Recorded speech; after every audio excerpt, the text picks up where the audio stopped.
guys, today I'm going to show you how I paint a sunset with oil paint, and this is the first step in a big painting that I'm starting. I will be explaining each step, including briefly how I draw on the canvas and the materials I'm using, as well as the reference. First off, I like to buy my canvas from the art store because that saves a lot of time, and the canvas is already primed with the gesso, so that means the white paint has already been applied in 3 layers. And the last step that you need to do is just to sand the surface and make sure that it's smooth. I'm using 150 grit to sand the surface. Just remove the black dots protruding out of the canvas. First, I'm going to set up my workspace, and I'm going to need my reference, which is this drawing that I already did. And I'm also going to need the pictures that I took. I'm going to be drawing a line, which will be the line of the sidewalk. So now I'm putting it at 4 inches. Next, what I'm going to do is I'm going to draw the mosque. The good thing about doing it in pencil first is that you can still erase.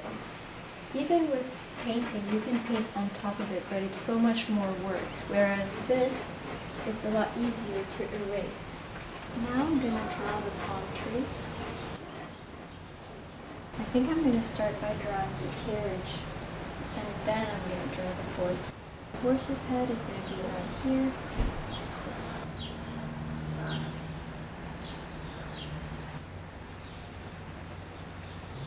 Alright, I think I'm going to stop over here for today. Now I will show you what supplies I use for painting. First, let me set up my space. So this is my old palette, and I'm gonna see if there's any paint that I can save because it's been in the freezer. Next, I'm gonna be pouring in this paintbrush thinner, which is supposed to be non-toxic. Right off the bat, it doesn't smell as bad. Actually, it doesn't smell at all. And I'm gonna be using some linseed oil, which is to make the paint last longer and dry it less fast. And this is also non-toxic. It doesn't smell like anything. Now let me take a little bit more paint. This is cobalt teal, which is one of the primary colors. Cadmium yellow, which is another primary. Quinacridone magenta. So first I'm gonna mix a little bit of orange yellow for the sunset.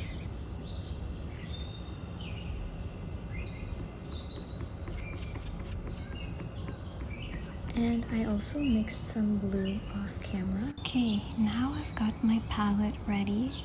First, we're gonna dip it into some linseed oil. I'm gonna start with the darkest blue first. Let's start painting.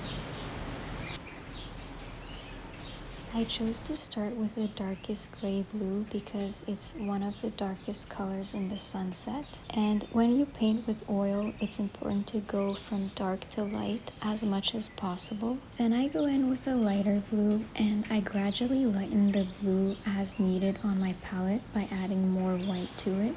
And I also blend on my canvas, so I want the colors to blend seamlessly into one another. I saw an artist on TikTok that said that you shouldn't blend the colors into each other and that you should just place different nuances next to each other without blending them on the canvas. But personally, I disagree with that because the advantage of oil paint is that it dries super slowly compared to other mediums, and that gives you a longer time to blend on the canvas. So I think you should use that to your advantage, and you don't have to apply the rules that someone else tells you. You can just do whatever you want with your art. So as you can see, the first layer I blended the blue to a purple, and then I'm blending the purple to a light pink because that's what it looks like in the reference photo that I'm using. I'm then adding a light orange color next to the light yellow, and I'm not scared to go over my drawing because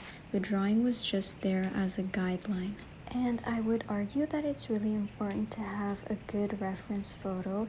And in the past years, I've started painting from things that I've actually seen in real life with my own eyes. Here I finished the first layer and then I let it dry for a day. I wanted to go in with a second layer after the first one had dried because I found that the colors were transitioning into each other too abruptly and they were not as realistic as the reference photo.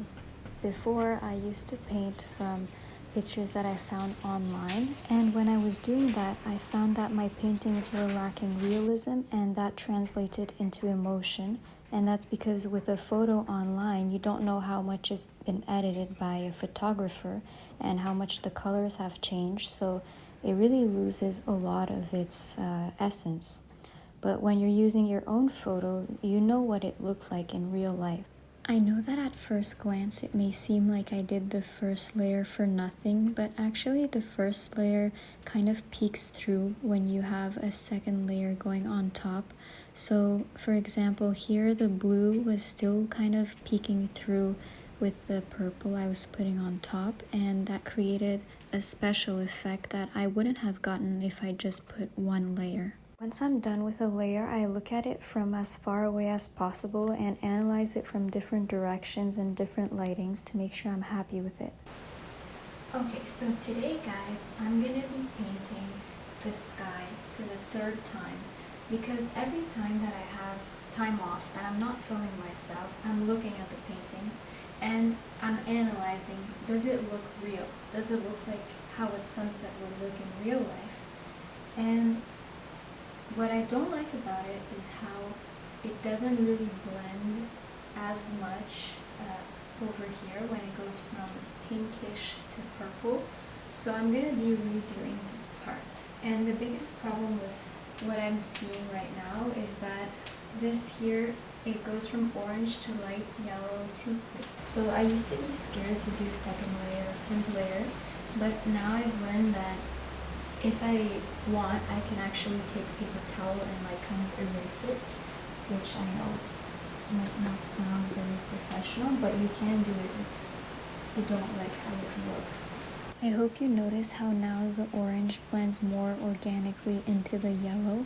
So what I like to do is I like to test out the color just a little bit on the canvas, and if I don't like it, I'll erase it. So as I was saying, you can use paper towel. It's gonna be fine.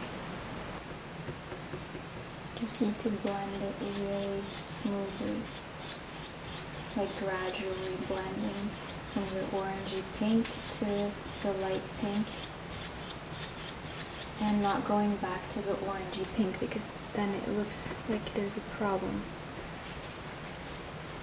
I'm gonna remove this part that I'm not happy with.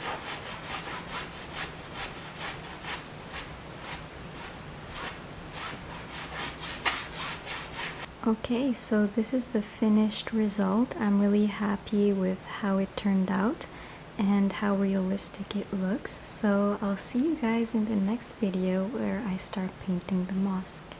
Bye!